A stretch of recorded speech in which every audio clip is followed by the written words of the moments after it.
Siamo con il signor Ignazio Trudu, un membro dell'Associazione Culturale di Nuragus Centu Concas Centu Berritas. Allora, signor Ignazio, ci illustri il programma estivo per la rassegna teatrale 2013. L'Associazione Culturale Centu Concas Centu Berritas organizza anche quest'anno la terza rassegna di teatro in lingua sarda del Sarcidano.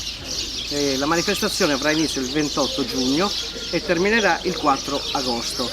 Quest'anno abbiamo la partecipazione di numerose compagnie sia del territorio sia di altre zone della Sardegna.